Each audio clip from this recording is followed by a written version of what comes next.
Hey guys, this is Alfred back with another video, and in today's video I just want to talk about whether you should be spending your Trailblaze power on the new relic sets which are coming out and whether or not these are actually worth for your account or whether you should be spending your Trailblaze power somewhere else. And with that said, let's begin with this video. The first sets we're going to talk about are the new Cavern relic sets. The first one is the Ash Blazing Grand Duke, which basically buffs your follow-up attack damage. Now, to understand whether this artifact set is good for your character really depends on the 4-piece set. The 4-piece set basically increases your follow-up attack per hit your follow-up attack does. Now, if you read this set, it may be confusing at first, but if you read at the last line, it's the one that really determines whether your character can actually use this set. The last line says this effect is removed the next time wearer uses a follow-up attack. If your character spams follow-up attacks, it is not a great set for you. You want to be saving up for a huge follow-up attack which is consistent, but it doesn't spam a lot of the time. So instantly you're thinking of characters like Jinyan and Himiko who have big and consistent follow-up attacks but do not spam it, something like Clara. So if you're a Clara player like me, I wouldn't be putting this set on Clara. I feel like her physical set right now is very good for her, but if you're a Jinyan haver, you're a Himiko user, this set is very strong for you. And obviously for Topaz, this set is also fantastic for her. I'm not a big Herda player, so I have no right to talk about Herda herself, but what I do know is that she doesn't really scale so much from her follow-up attacks, so we gotta wait for the Herda 1 tricks to give an opinion about this set. By the time being, if you have Jingyuan, if you have Topaz, if you have Himiko, this set is very promising for them. The next set is the Prisoner in Deep Confinement. Now this increases your attack for the 2-piece, and the 4-piece will allow your wearer to ignore a set percentage of your target's defense when dealing damage based on how much dot you have on them. The max is 3, so you can ignore up to 18% defense, which is very strong. Currently the only set which allows you to ignore defense is the Quantum set, so this is a great contender, especially if you're running DOT teams and especially if you have Kafka. So in order to fully maximize this set, now Kafka teams need to run 3 dots. So you can run Kafka plus maybe Luca, Sampo, you can run her with Serval, you can run her with Gunafeng. There's a lot of choices now, but in order to really maximize the set, you need to run her with 3 DOTs including herself. Obviously the DOT characters you're running her with can use this set as well, which is super strong for them. Now moving on to the new planar ornaments. As you know, there's going to be a new World 8 for your simulated universe. Now the first one is the Penacony Land of Dreams. Now this 2-piece set increases your wearer's energy regeneration by 5% and also increases the damage for all allies of the same damage type as the wearer by 10%. Now instantly, if you want to use this set, you need to be running a team with 1 damage type. If not, your damage type won't be claiming this 10% damage. But the problem is, how many niche teams are there right now in the game that can use this set? Right now the supports are at a really good state, so I really wouldn't want to adjust them with the current sets they're using. So in my opinion, this is a very bad set. There are so much better sets out there that your characters can use, but just say that this set is not that good at all. However, the other set, the Permanent Frontline Glamoth, is a decent set. I feel like you can actually use this set. The 2-piece set increases your attack percent by 12%, which is very good. However, the second part increases the damage dealt by your wearer based on the speed break points which is shown above. Now the good thing about this set is that it doesn't increase your attack further when you hit the speed break point. It increases the damage dealt. Now we all know that attack is heavily saturated in the calculations, so increasing your damage dealt instead of increasing your attack is a major buff. Now immediately when you think of characters that want high speed, you are thinking of DOD characters and your main DPS characters who want a lot of speed. The problem with main DPS characters, let's say you're gonna be running this with Xingqiu, yes, can hit this 135 speed easily and maybe 160 if you run her with Asta, but the problem is, do you really want to run this over Rutilan Arena, which is such a strong set for many of your DPS characters? I feel like the answer is no, because Rutilan Arena just gives you so much more damage when you hit that 70% crit rate. So in my opinion, you wouldn't be really running this on those characters. However, for DOT characters who don't really want the crit and really want more attack and more damage based on the DOT,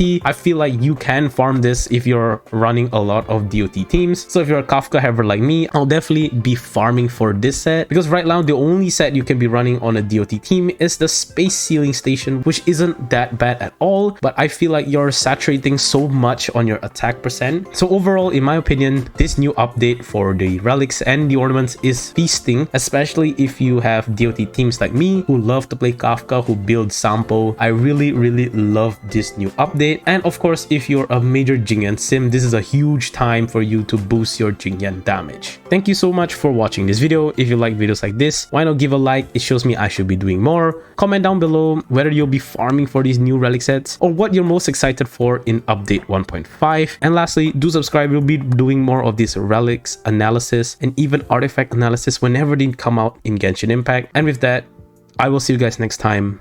Peace.